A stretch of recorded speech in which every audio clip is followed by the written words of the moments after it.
If you've ever said, "I tried manifesting, but it didn't work," tonight, you're going to discover exactly what went wrong.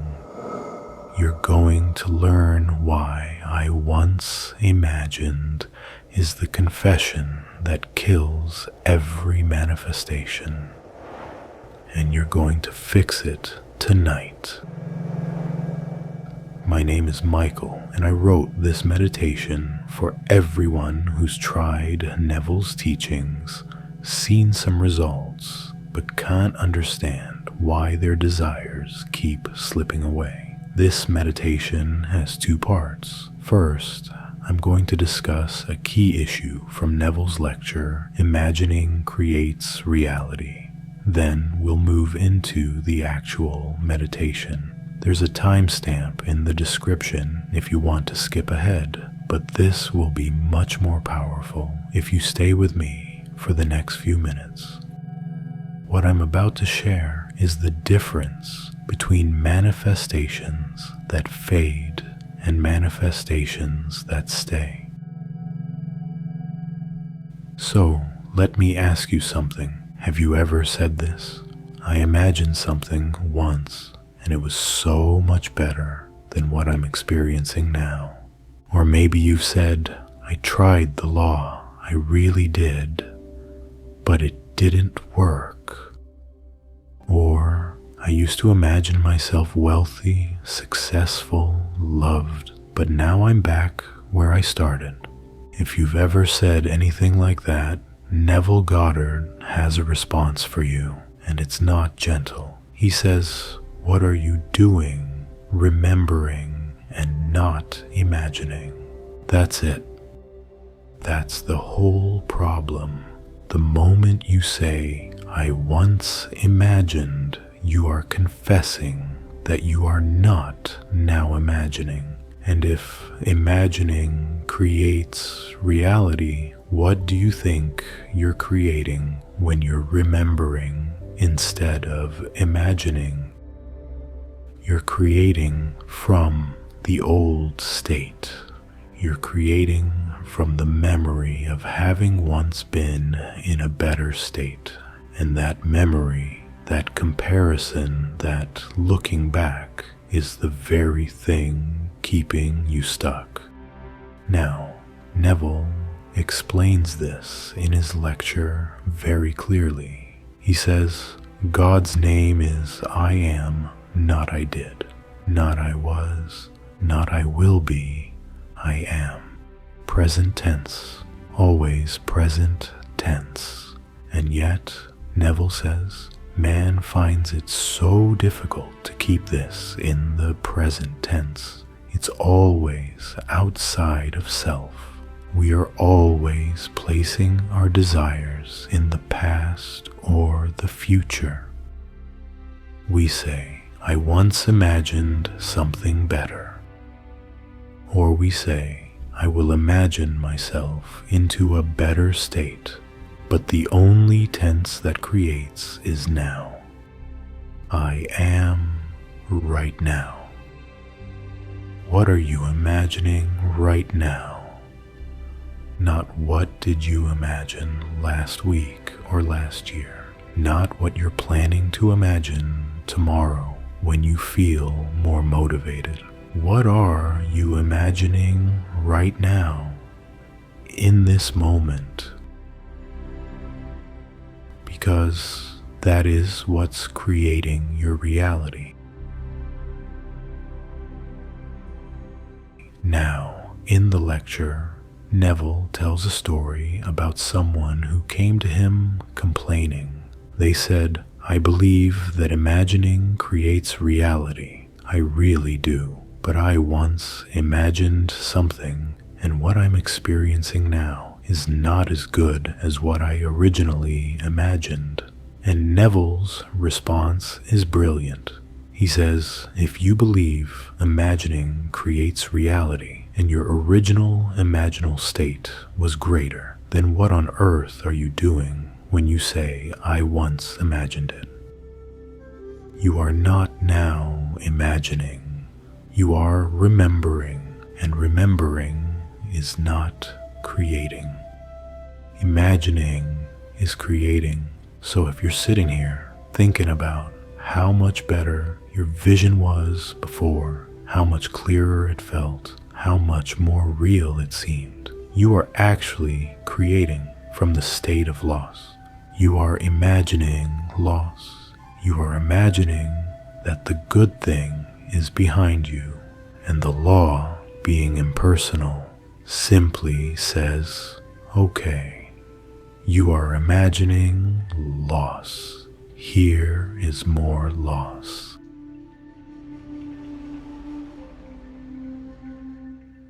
Now here is what most people don't understand about this. Imagining is not a one-time event. It's not something you do once and then wait for it to appear. Imagining is a continuous state. It's a position you occupy. And the moment you step out of that position, you step into another one. And whatever position you occupy is what the law reflects back to you. So if you step out of the state of, I am wealthy, and into the state of, I once imagined wealth, you are now occupying a different state. And that state, the state of remembering, the state of looking back, is a state of lack, because you're implying that the good thing is not here now. It was there, but it's not here. And the law hears that. And it says, you are right. It is not here. So here is what I want you to understand tonight. Every time you catch yourself saying, I once imagined, let that be your alarm clock. Let that be the signal that wakes you up. Because the moment you notice you're remembering instead of imagining, you can choose to start imagining again. Right then, right there. Not tomorrow, not when you feel better. Now. What you once imagined, imagine it again. But this time, don't imagine it as something that was. Imagine it as something that is. I am, present tense. And if you do that, if you catch yourself every time you slip into memory and you return to the present tense, to the I am, then eventually it will be true. Not because you forced it, but because you occupied the state long enough for it to harden into fact. Now, Neville makes another point in this lecture that I think is critical. He says, do not think in terms of influence, think only in terms of clarity of form. And this ties directly into the I once imagined problem. Because when you're remembering how great your vision was, you're not thinking in terms of clarity of form. You're thinking in terms of disappointment. You're thinking in terms of comparison. You're thinking, why didn't it work out the way I imagined? And that question, that energy, is not creative. It's destructive. It's pulling you out of the state. But when you think in terms of clarity of form, you're not comparing, you're building.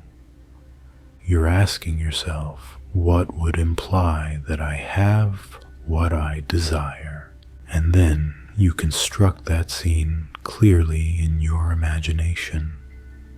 And you enter it. You don't observe it. You don't remember it. You enter it, and you live there, and the law takes care of the rest. Now, let me give you an example from Neville's own life. He wanted to get out of Barbados. There were only 2 ships, thousands of people waiting, no passage available. And Neville didn't sit there thinking, I once imagined myself in New York and it was so clear and now I'm stuck here. No. He imagined himself walking up the gangplank. He didn't think about influencing the person who had the tickets. He didn't think about convincing anyone. He just walked up the gangplank in his imagination. Clarity of form, and someone 2,000 miles away canceled their passage. And Neville got on the ship. Did he influence that person? Yes, but he didn't think in terms of influence. He thought in terms of clarity of form, and the law did the rest. Now, I want to give you one more piece from this lecture before we go into the meditation. Neville talks about a woman who had a series of dreams, and in one of the dreams, children told her she had found a treasure when she found a watch, and later she kept finding more watches, more treasures. And Neville explains that the treasure she was finding was Christ, the wisdom of God, the recognition that she is the Creator. And here is what I want you to hear in that. The treasure is not out there. The treasure is not something you once had and lost. The treasure is in you. It's in your imagination. And every time you imagine, you are finding it again. Every time you return to the present tense, to the I am, you are uncovering the treasure. And it's been there all along. You didn't lose it. You just stopped looking. So tonight, we are going to stop remembering. We are going to stop saying, I once imagined. And we are going to start imagining now, in the present tense. And we are going to do it in such a way that it becomes natural, effortless, continuous, so that you don't have to remember to imagine. You just do it, because it's who you are. Take a moment now to settle wherever you are. Let your body find its comfort. You might close your eyes if you haven't already, and just breathe. We're about to begin. Let's begin. Sit comfortably wherever you are right now. Let your body settle into a position where you can remain still for the next while. You might be sitting upright or lying down. It doesn't matter. What matters is that you're comfortable, that you can let go. Close your eyes if you haven't already, and bring your awareness gently to your breath. Not changing it, just noticing it. The natural rhythm of breathing in and breathing out. The rise and fall of your chest. The air moving through your nostrils.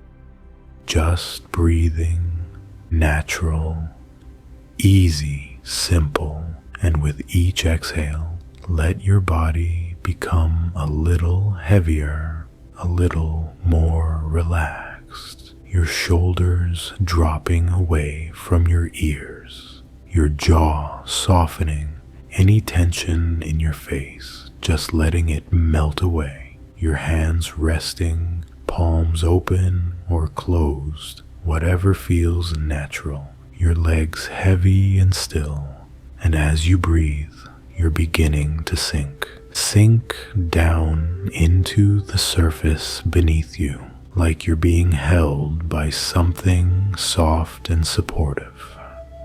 And there's nowhere you need to go, nothing you need to do, just this, just breathing, just relaxing, just being here. Now with each breath, you're moving deeper, deeper into relaxation, deeper into stillness, deeper into that beautiful space between waking and sleeping, that state akin to sleep, where your body is so relaxed it almost doesn't exist, and your mind is calm, quiet, receptive.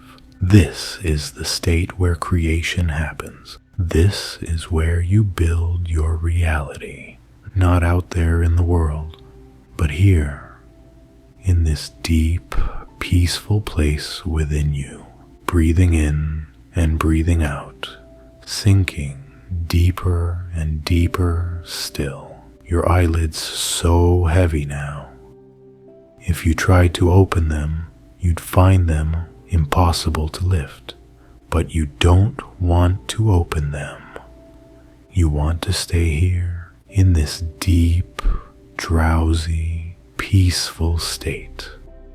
And as you rest here, I want to ask you something. What have you been remembering? What have you been saying, I once imagined about?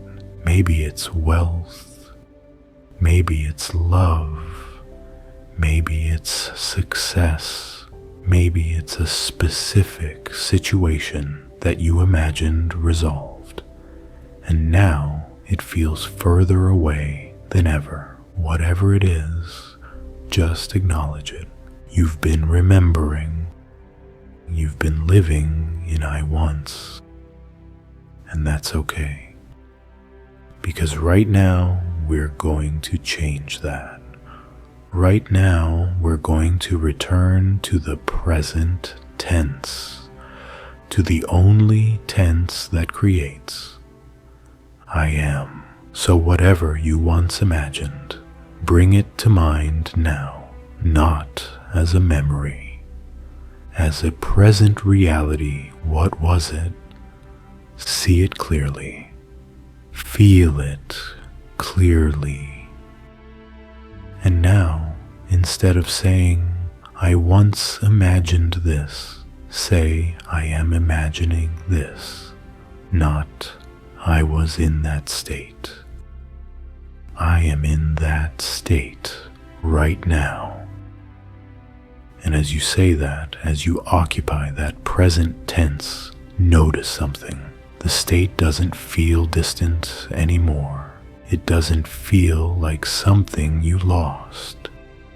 It feels close, available, here, because it is here. It's always been here. You just weren't occupying it.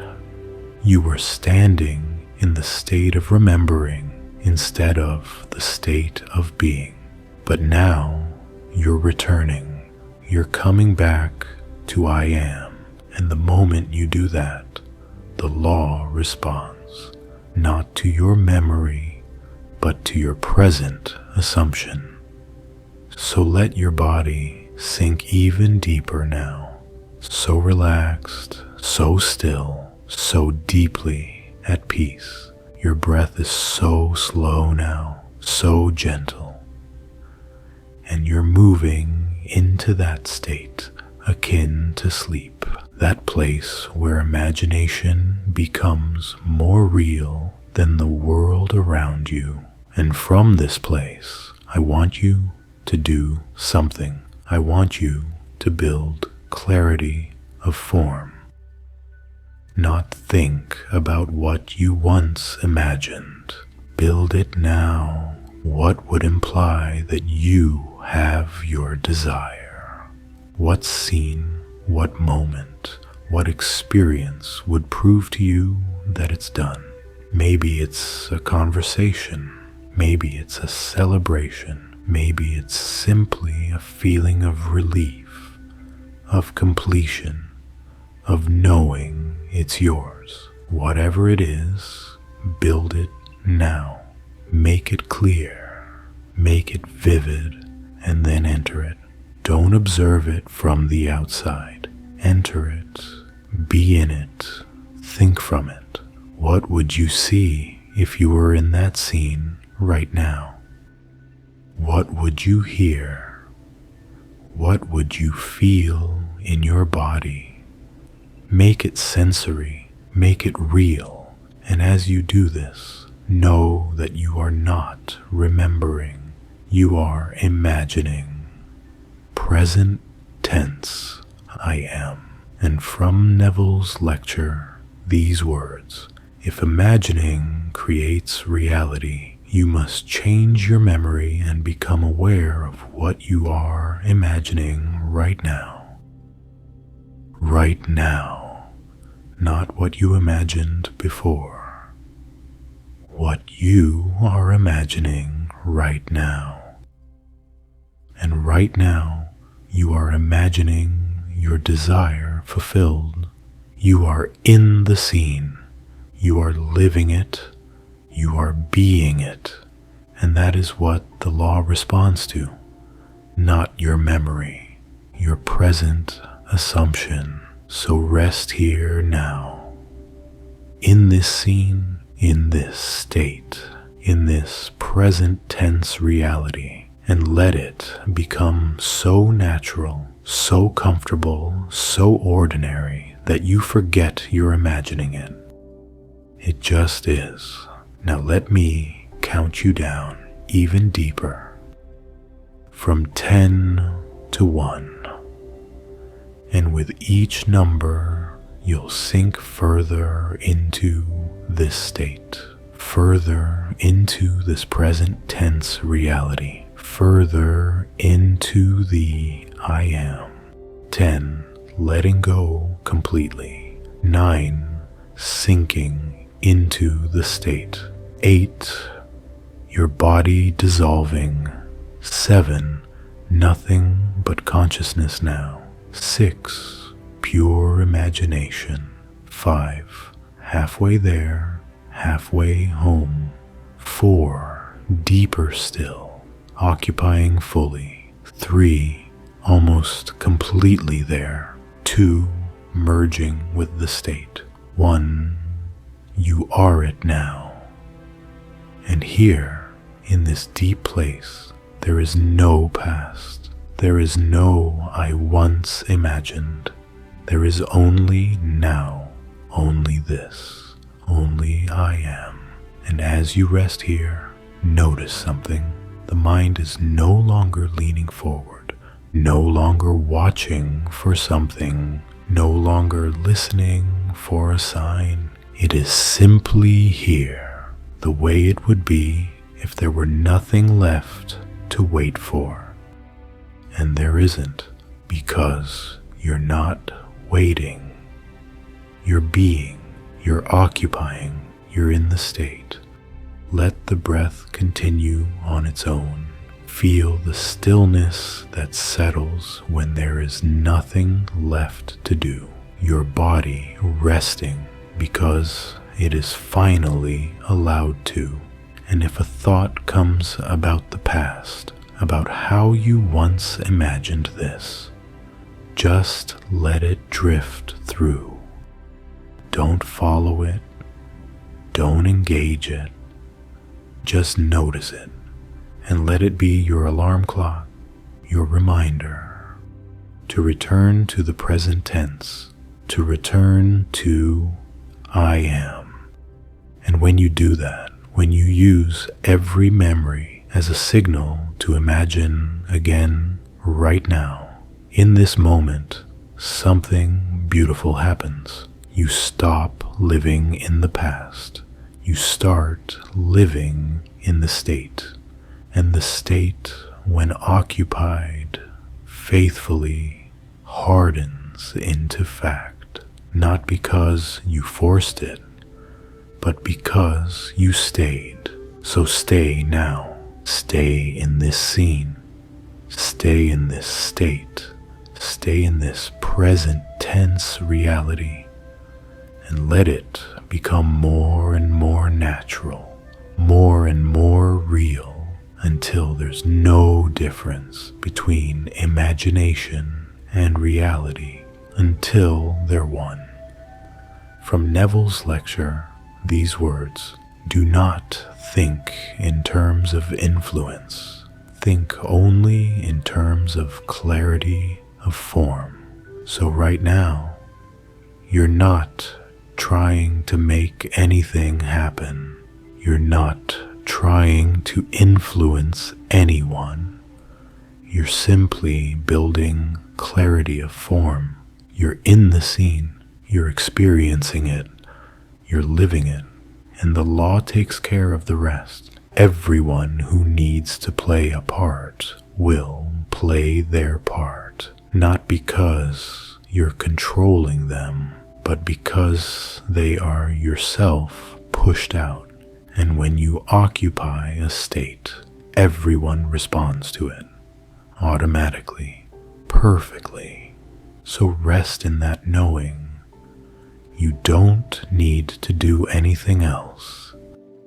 You just need to stay here, in the state, in the present tense, in the I am. Now let yourself drift even deeper, so relaxed you can barely feel your body, your mind so still. It's like a calm lake, and in this stillness, let me read you more from the lecture. If the spectator could enter into these images in his imagination, approaching them on the fiery chariot of his contemplative thought, if he could make a friend and companion of any one of these images of wonder, then he would rise from the grave. Then he would meet the Lord in the air, and then he would be happy. Rise from the grave. That's what you're doing right now. You're rising from the grave of I once imagined.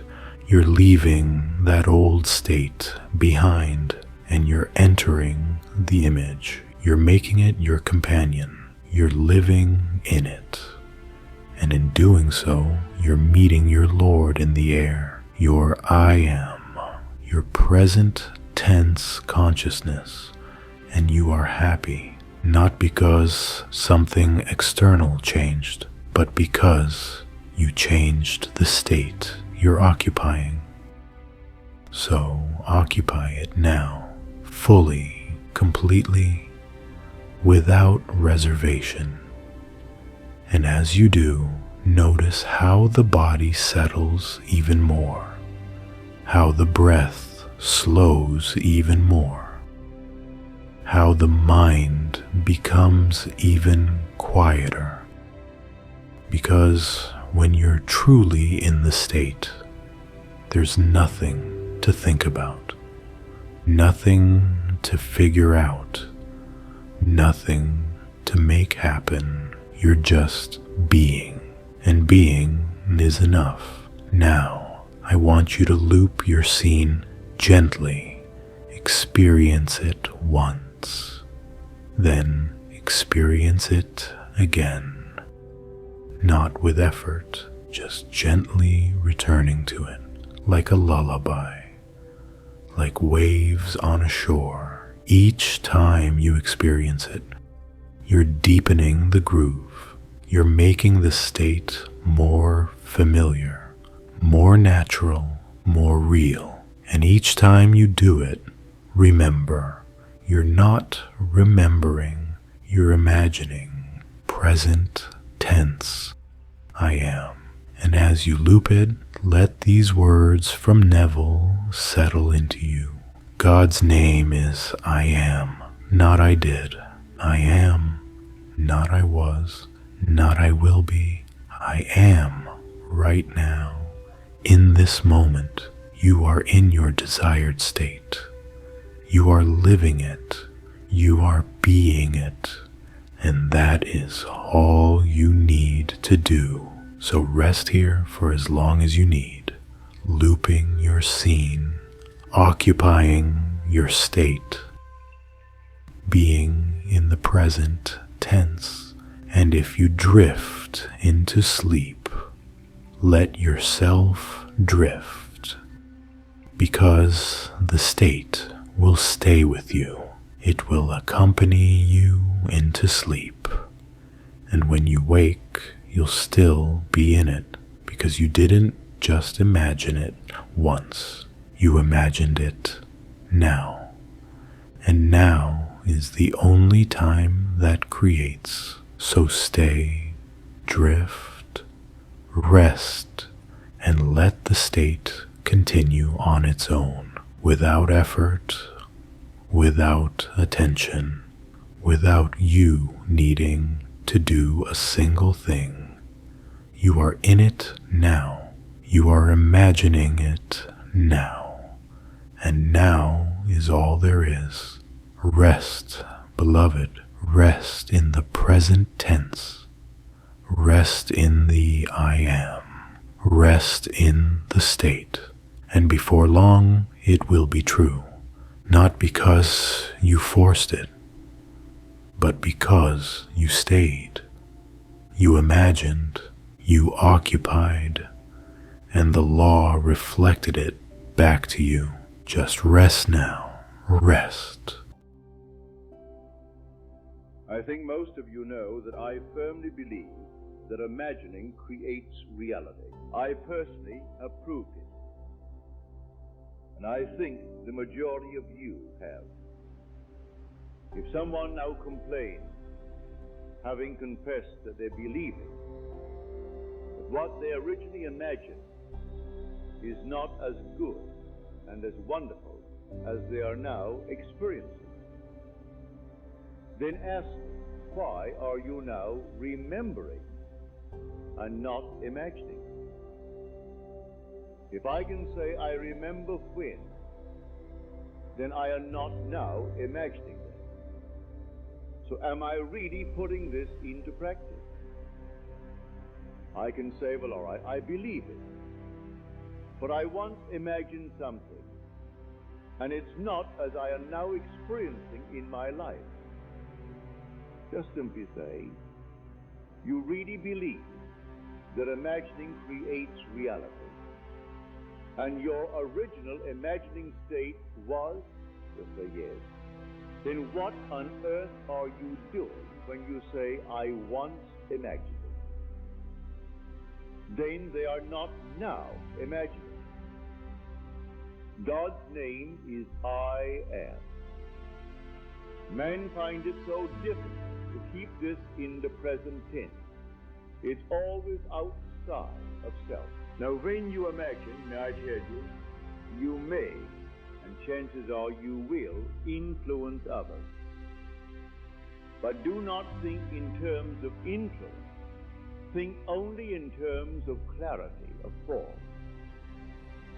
For instance, someone will say to you, I want a better position. I want more money. I want greater responsibility. All right? Now you conceive a scene and give all your effort to clarifying form, just form, like drawing a picture. So you conceive the scene. It could be that you're giving the party, or they are giving the party. And then you will raise your glass, or they will raise it, and toast the occasion. A better job, more money. Don't think in terms of influencing some superior on the job, like the one you will call, say, a boss. Forget him. He could drop dead tonight. He could be discharged tonight. Don't think in terms of anyone outside of the clarity of form. What would imply that you have it?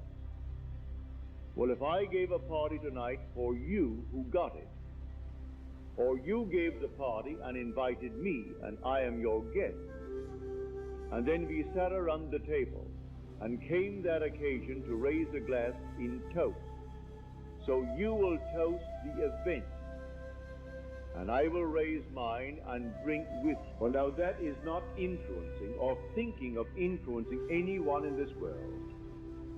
We're going to the end. So if you're going to apply this law, it's only dealing with form. You go to the end. Then what form, what structure would imply that you have it? And forget anyone in this world that you may influence. So I'm not going to deny that every imaginal act influences, but you don't have to put any interest on influencing anyone in this world. Leave them alone. Leave everyone alone. They are not really called. You are called. Your imaginal act is the cause. So what do you want in this world? Forget everyone else.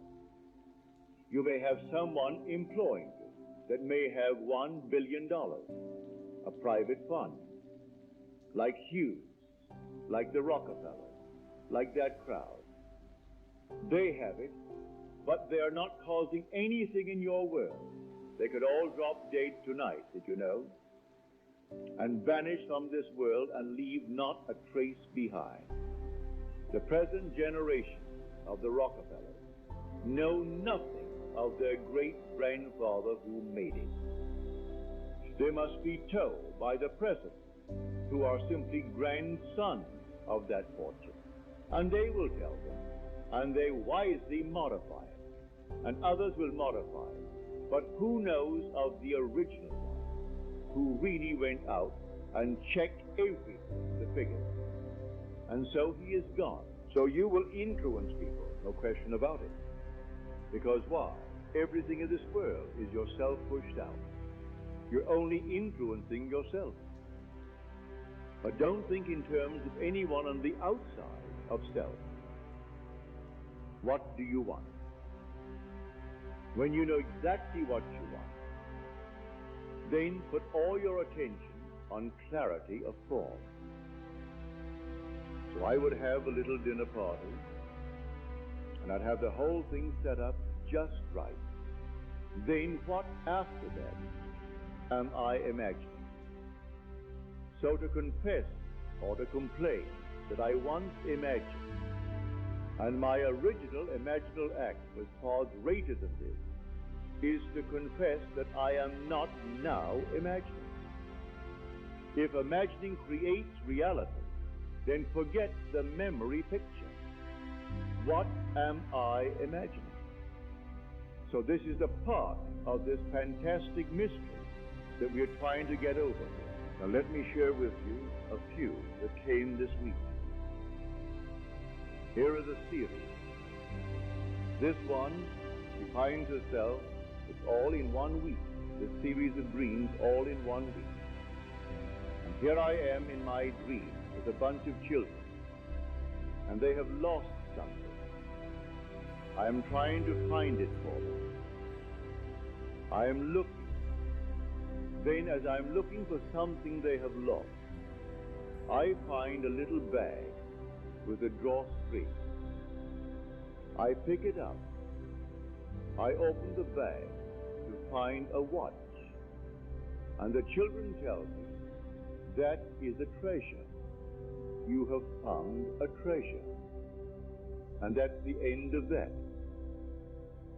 Then I find myself the next night in this state. All the things I want, and they are all on wheels. People, places, and things, all on wheels. And I'm on a wheel. It's all moving. I'm saying to myself and complaining, this is not what I want. All these things are moving on wheels, and I am still with a sense of longing. And then I wait. Remember, this is the sequence, all in a week. First a watch, then everything, and she is dissatisfied. She's not satisfied with all these things. They're all on wheels, all my desires. And with that feeling in her throat, it's still a longing. Then comes the third, she said. Now in the stream, I find myself following an enormous crowd. I am walking up pathways, walking down stairways, walking up stairways, because you are giving lectures in all these places.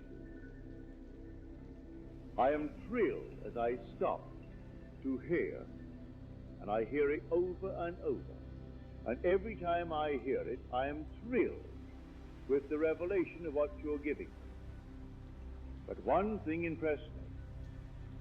We came to a place with a beautiful campus, lovely kept grounds, all the lawns, the roadways, and all the buildings, ivy climbing up and covering all the buildings.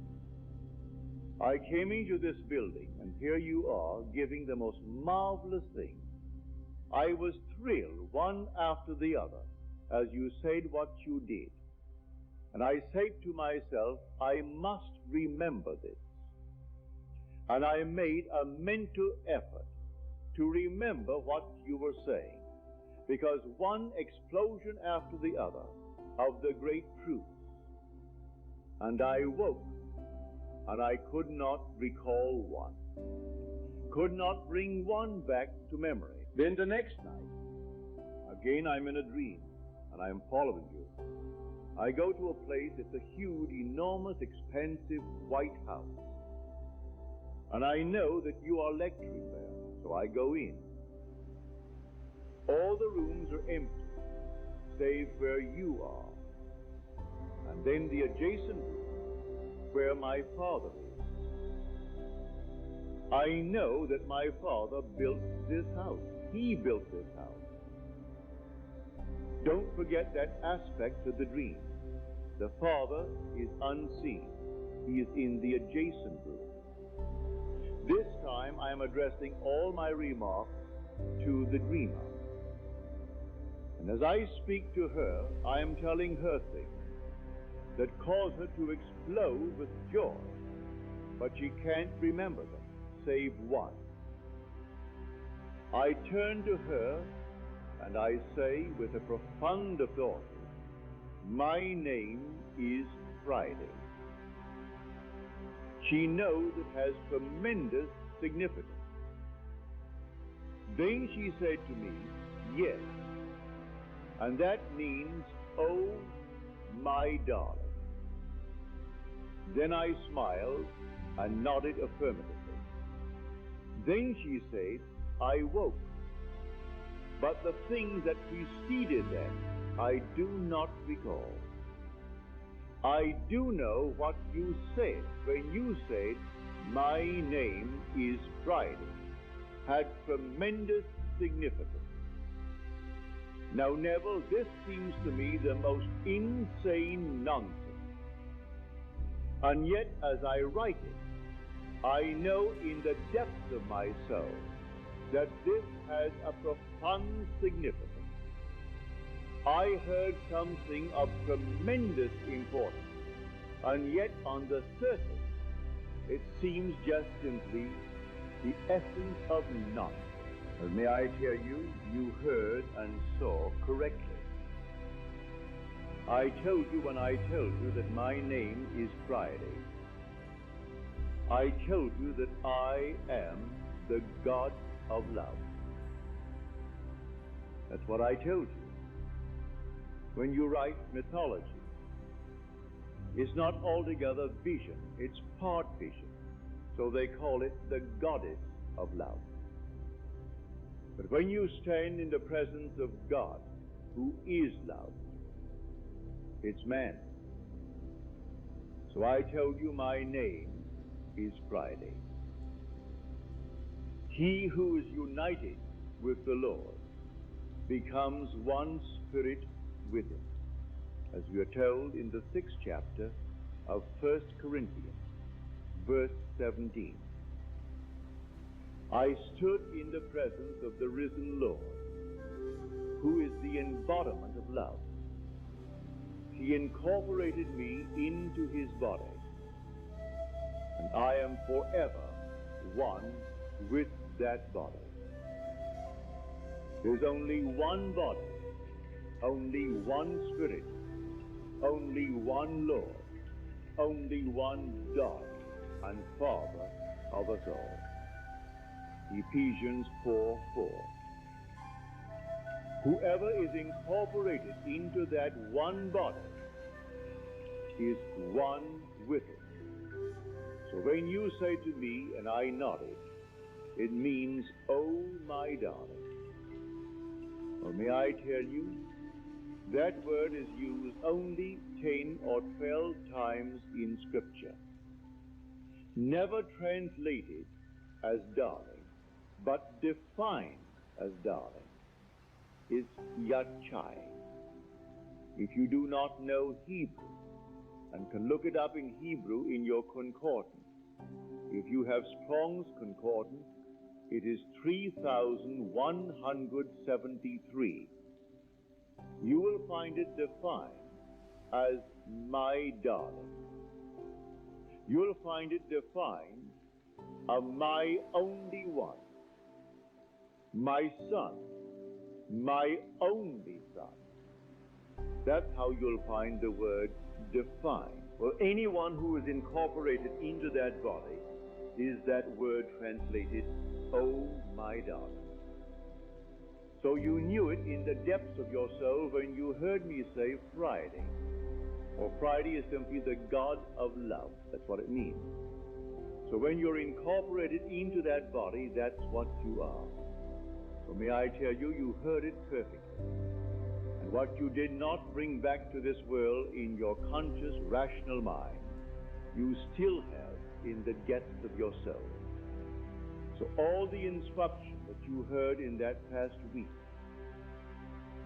where you heard it and you were thrilled and your heart burst with excitement because you heard it, every word was true. This word Yahweh first appears in the 22nd chapter of Genesis, verse 16. The Lord said to Abraham, because you did not withhold your son, your only son, from me. The word son and only son is Yahweh. He is speaking now of Isaac, the promised child.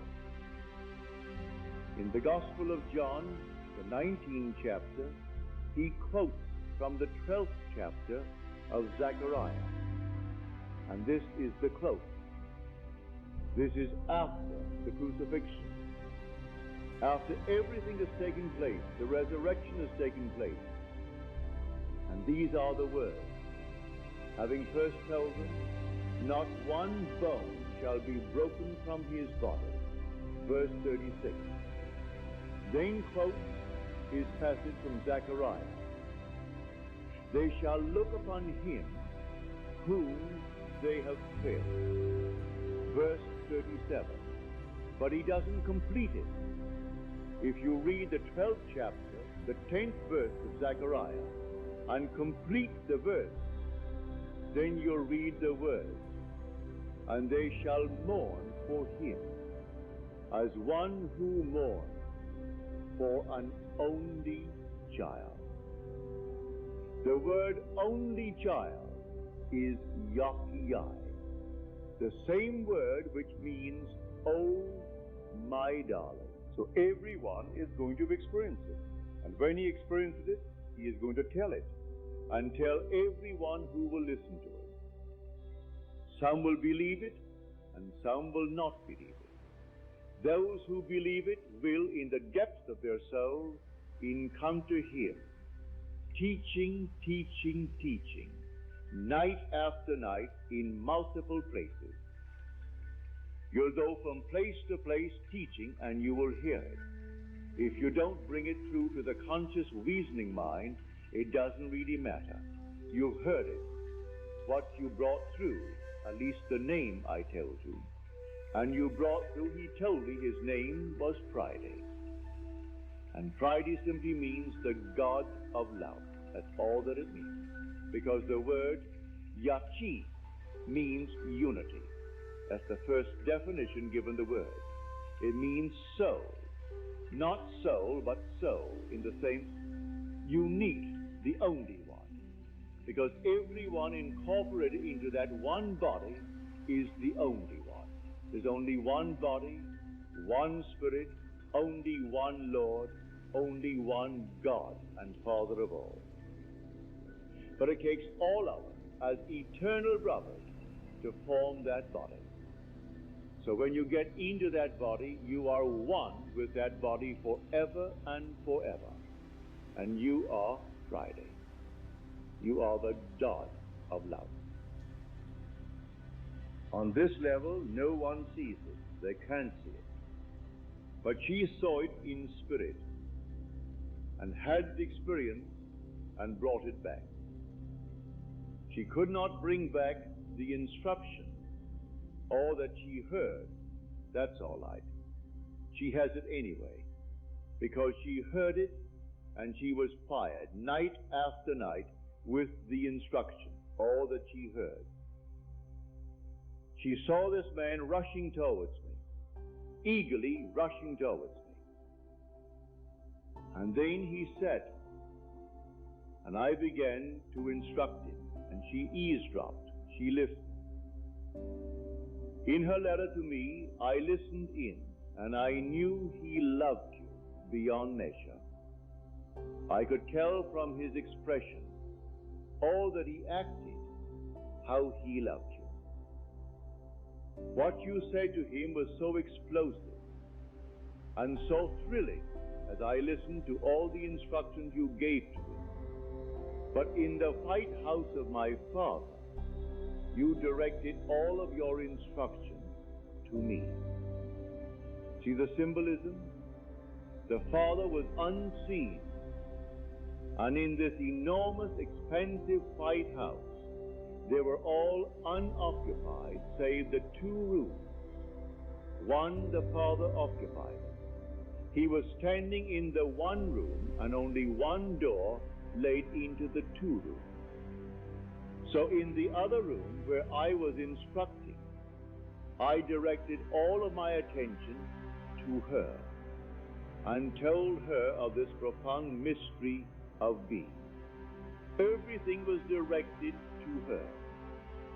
But she knew her Father had built this house. It was his house. Well, a dream is egocentric. The whole thing is taking place in her. The whole vast dream unfolds in a man, but all of us are contained in each other.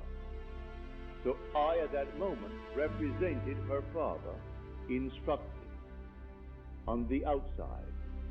For the whole thing is in man. Every dream is egocentric.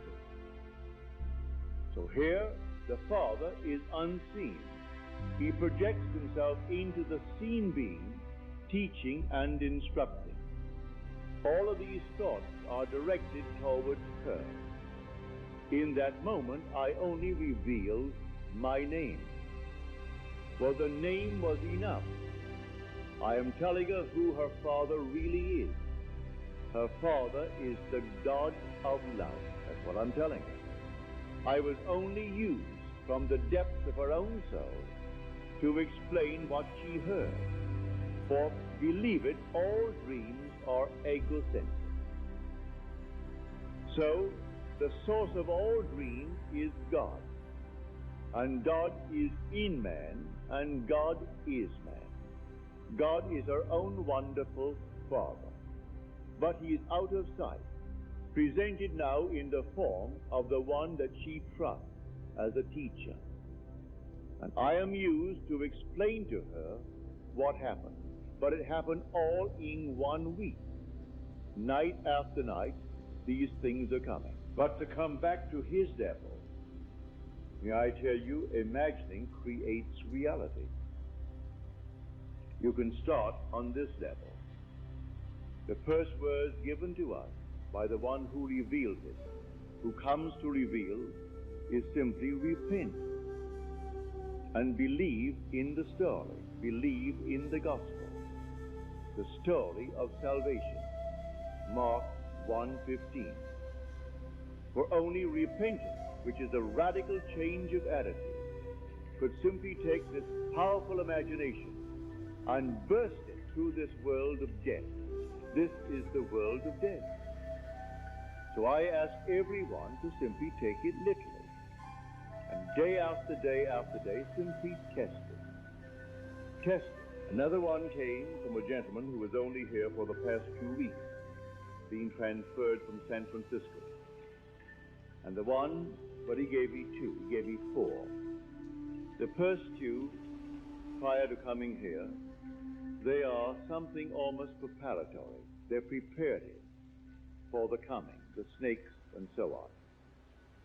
But in the coming here, he found himself right after he heard me, taking his hand from the top of his head and peeling his entire head and bringing all of the skin down to his neck. Here he is peeling the entire head. After he has peeled the entire head, then he puts it back up again like a bag over his head. He knows that he should not see anything from the outside. Yet in some strange way, from the inside, he is generating light so he can see the outside. But he knows the outside is completely dark. But now he is generating light from within.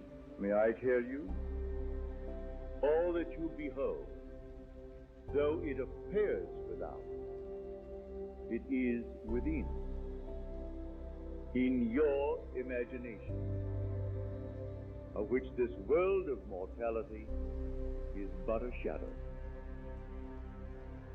Blake, Jerusalem, plate 71. So when you came here on time. Nothing happened but on time. You took off being prepared, all the outer beliefs, or you are taking them all, but putting them back in a different manner. And then light comes from within, and you will see from within, and then begin to govern your world from within.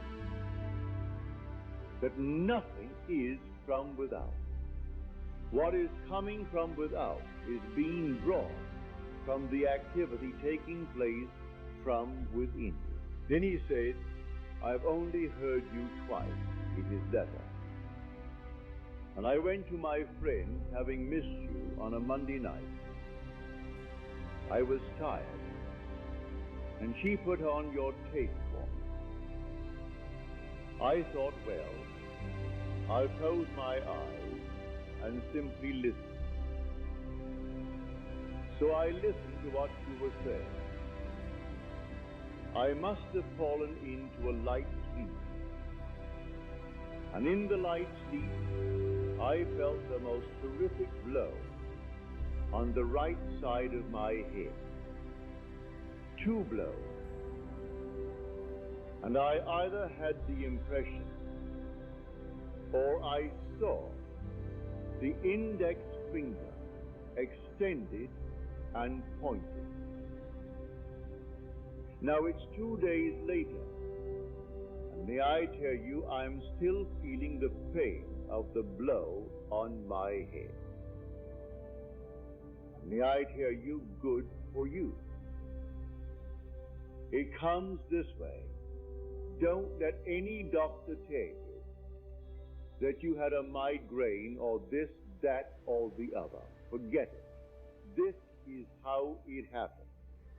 You peeled your entire head and took off the outer skin, the Esau, and you put it back on, because in this world you've got to wear it. But now you're going to see it differently, and you will see the world from within. May I tell you now, though you've only been here just a little while, forget the little while. Those who come at the 11th hour get the same thing as those who came at the first hour. Matthew 29. Is it not mine to give, saith he? So you are complaining. He comes at the 11th hour, and you give him just as much as you give those who came in at the first hour. So everyone gets the same thing. These blows are essential. They are actually essential. Doctors will not understand it, no one will understand it, but they are essential to the awakening from within us. For there is one who is steeping within us. That wonderful hymn of Isaac Watts, when he speaks of wrapped within the silence of the tomb, the great Redeemer sleeps. And then he tells us how hell and death combine their force to hold our Lord in this manner.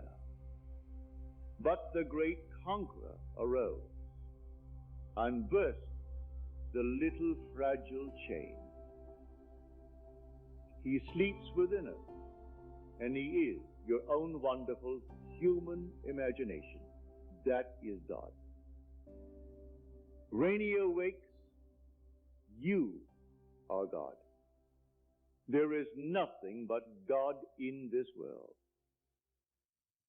And you've been put into the test right here. So my friend who wrote this wonderful letter, giving a series of these visions, really saw it perfectly. I will tell her mother, who is here tonight, you tell her when you go home, she hasn't lost a thing. Not a thing. It was all told her when she came from place to place. For I was only used by her. The dream is egocentric. Her father, that she thinks of as her earthly father, who built the White House, is only a symbol of the eternal Father that she is seeking. And I, the present teacher in this world, again, it's only a symbol of the instruction. So I was used from the depths of her own soul to reveal to herself all that she already knows. But she knows it. She didn't encounter this call Neville. She simply is awake to her own being. All this is herself. For in the end, we are one. There's only a brotherhood, an eternal brotherhood, and a fatherhood, because each is the father of the same child. How else could I know that you and I are one, were it not that this symbol is set up in eternity? And when you become the father of the child that I know I am the father of, then you and I are one. There is no other way of proving the unity, this eternal brotherhood, without the common fatherhood of all of us. If you had one son and I had another, then we could complain. I want more for my son than you want for yours. But no, there's one son. And we so love that one son, we all want to give that one son everything. That is the starter, so that we are all one. But it can only be as we come one by one, and we are gathered one by one into one body, into one spirit, into one Lord, into one God and Father of all. That's the starter. So tonight, do not think of influencing your boss. Do not think of influencing anyone in this world. Think only of clarity of form. That's all you do. The creative imagination is concerned only in perfecting form. Now, when I perfect form, I am going to influence others, no question about it. Every time that I have done something that is marvelous, others work to bring it to pass. So I influenced them. But I didn't think in terms of others. I thought only in clarity of form. When I wanted to get out of Barbados, when there were no ships, only 2 little ships and thousands trying to get out, I didn't think of influencing anyone. I asked my brother, who apparently had an influence. He had none. No one had influence. I simply walked up the gangplank. Clarity of form. If this is true, if I am walking up this gangplank, then it implies that I am sailing. Well, if it implies that I am sailing, someone is influenced. Do you know that 2,000 miles away in New York City, someone cancels their passage? They were afraid because war was still a little bit in the air. And we came out on a ship where someone 2,000 miles away was afraid to take, so they canceled it. So I did influence her choice, her decision, and others present who had the advantage of getting it before me, because it was an enormous list waiting, and it wasn't given to them. So I influenced the decision of the one who had the power to distribute whatever the ticket was. He justified it by saying, well, after all, there are only 2 beds in the stateroom, but the child is so small she could sleep with her mother. And therefore, we could get 3 in instead of simply 2. So that's how they justified it. And so we came back with thousands waiting who preceded us in applying for that passage. So don't think in terms of influencing anyone in this world. Leave them alone. Don't influence your boss. Forget him. He could die tonight. Do you know that? He could drop dead right now. So what? Doesn't matter. Don't influence anyone. Don't think of it. Think only in terms of clarity of form. The minute you draw a line, you are encompassing energy. Anything in this world without an outline means nothing. Well, now you just draw your outline and get all in it as much as you can, but get a clear picture. I'm giving a party tonight. I am sitting at my table. My friends are present. One has been promoted, and this is in his honor. As we sit down, I raise my glass to toast him and tell all of my friends he is now promoted to a certain point. That would imply greater responsibility, more money, and I am toasting.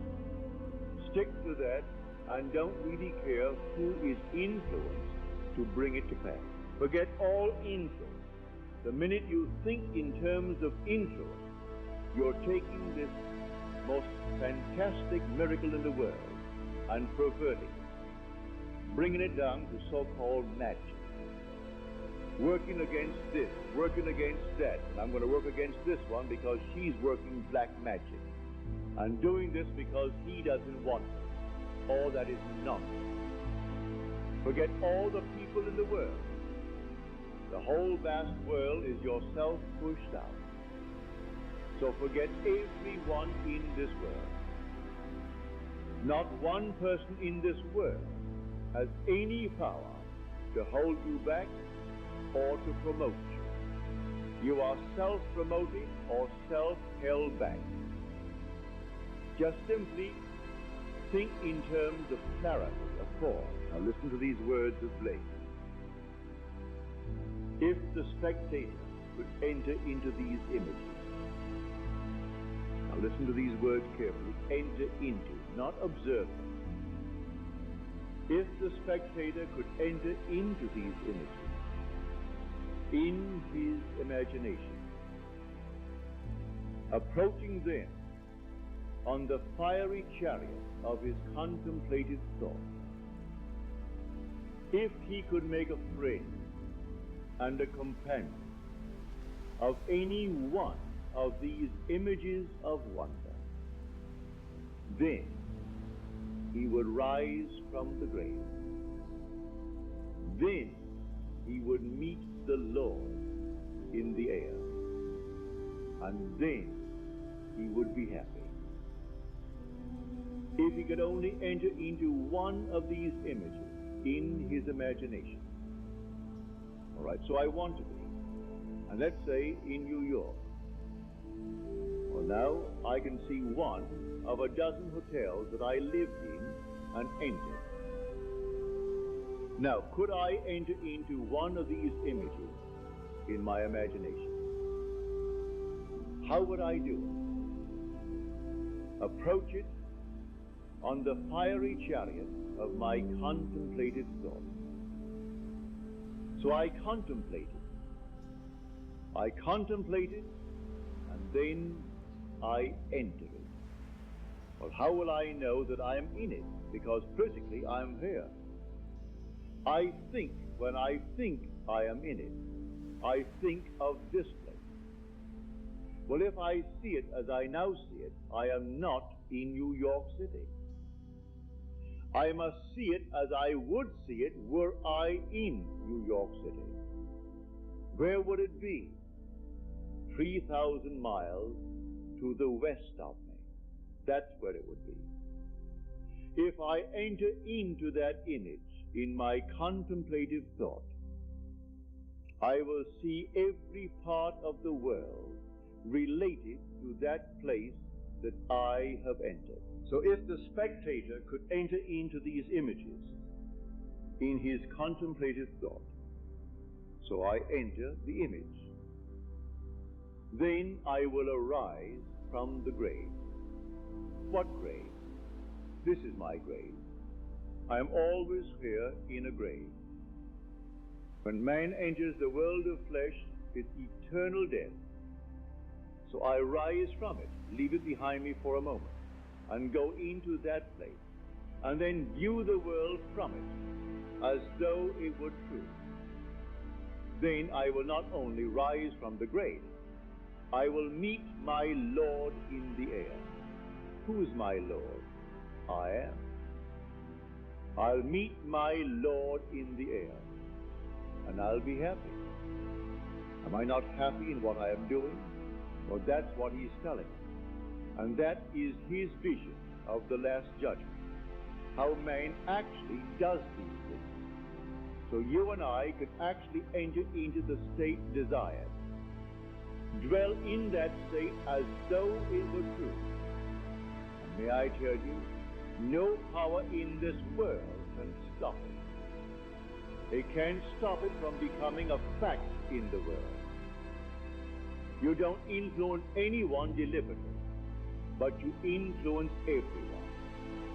As Sir James Jean said, a man on this planet cannot raise a hand without influencing the farthest star in the world. It is this unified force, and so you practice it and you prove it, and you can go from wherever you are to wherever you want to be if you stop trying to influence people to help you. Forget them. They'll have to aid. Not aid in the sense that they're doing you a favor. They've got to do what they do because you've done what you did. You dare to assume that you are, and you name it. And then everyone must play the part, but everyone. Why? Because it's yourself pushed out. I played the part in my friend's dream. Now, in this dream of hers, she mentioned another. She said, I was on my way to my friend Marge. I went with Sharon and Jan and others. Others she did mention by name. She said Sharon, Jan, and others were all on the way to Marge. Marge had a gold necklace and a gold disc, and on it was carved a golden man. On the way to Marge's house, suddenly Sharon said, I've lost my necklace. She hadn't lost the necklace. She lost the disc on which was carved the golden man. She held the chain in her hand. Then my friend who wrote the letter said I started to dig to find where she had lost it. Now bear in mind what I told you earlier when she first had the first dream. Children said to her when she found a watch, "You have found the treasure." Now she is finding, as she digs, she finds a watch. She finds 2 watches. She finds 3. And there are multiple watches that she is finding. A watch was told her in the beginning by the children. For whenever vision breaks forth into speech, the presence of deity has been established. So the child is the voice of God telling her that is the symbol of a treasure. You found a treasure. Now she is finding treasure after treasure after treasure. That's what she is finding. What is the treasure? She's finding Christ. It was a gold chain, a gold disc, on which was actually engraved a golden man. God is the wisdom of God, and Christ is defined in Scripture as the wisdom of God. 1 Corinthians 1:24. She is finding the wisdom of God. So all the revelations that came to her, although she could not bring it back to her conscious reasoning mind, when I to her was the teacher revealing it, was simply all within herself. She heard it all. She heard it all. She knows it in the depths of herself, and it's slowly coming to the surface. She knows when I told her, which she conjured, well, she conjured me, it's egocentric, that's what a dream is. And so when she conjured me, and I am telling her that my name is Friday, the God of love, I am telling all that I'm telling you now is true, for the God of love cannot lie. That's what I'm telling her. So all that she is hearing, though she hasn't brought it to the surface of her being, it is coming. And she isn't far from the ultimate revelation of the birth from above. She is not. All of this is happening to all who are coming here. So really, what does it matter? The world goes on, and it plays its numberless parts, and it wants more and more of things that vanish. Tonight they're fighting for the presidency. He hasn't yet gone. He isn't dead. Haven't buried him yet. But they're all trying to bury him for the next election. Fighting like mad for something that passes away. Means nothing. Do not lay up treasures on earth, you are told, where thieves will take it, and the moth will corrupt. But lay it up in heaven, where no one can take it from you. Matthew 6:19. The treasures of earth are really loans. Loans that at any moment can be withdrawn. But the treasures of heaven are forever. And she has found these treasures in the instruction that she feels I gave her. For really, I am in her. She conjured me, and by revealing my name to her, she knew that teacher could only give her truth, for he is the God of love, having been incorporated into the body of love. But it's not Neville the man she knows here. It's the Neville in herself that she conjured and lifted up and revealed to her. For believe it, every dream is egocentric. So if what I tell you is true, when you conjure me, I must be presented to you in the form of revealed truth. And if God is love, and I know it from my personal experience to confirm Scripture, which says God is love, in the first epistle of John 4:8. For then when I told her Friday, I'm telling her. Then when she confirms it, oh yes, that means, oh my darling, the one who was pierced. When they look upon the one that they pierced, they will weep as one who weeps for an only child. For I am that one who was pierced. And you too, but you don't know it yet. Only one being was pierced, and that one being is Jesus Christ. Well, Jesus Christ is the true identity of everyone. The true identity of every being in the world is Jesus Christ. Well, if he was pierced, and he's the true identity of everyone, and he is within me, well, I am pierced. So, as Paul says, I have been crucified with Christ. Nevertheless, I live. Yet not I, but Christ lives in me. Galatians 2:20. And so, the crucifixion is over, for I have been crucified with Christ. But the resurrection is taking place, and each in his own wonderful time. When Benny came home the other night and told me again the story of the child, I can tell you Bill's reaction and thrill, and mine, as we sat there. He said, "Oh, Neville, when I saw those rosy cheeks," well, you know how dark Benny is. Well, he saw these rosy cheeks when he lifted that infant wrapped in swaddling clothes. And those rosy cheeks. Then he used not only one, by many expressions of endearment, he also used, "Oh, my darling." It is that takes place in the heart of man when he brings out of himself the sign of his own birth. So pigment on earth means nothing. The eternal stories are true. I could paint you a word picture of the Father. He's best described in Daniel, but never described in pictures.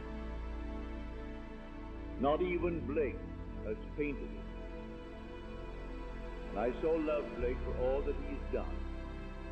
That is not the Ancient of Days. It is something entirely different. And David, yes, the great artist has tried to paint David and sculpt David. That's not David.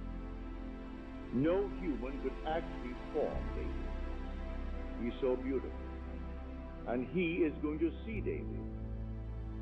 So when Benny sees Benny with that dark, dark picture, is going to look right into the eyes of the bluest eyes, and the blondest hair, and the fairest skin he has ever seen, and that is David.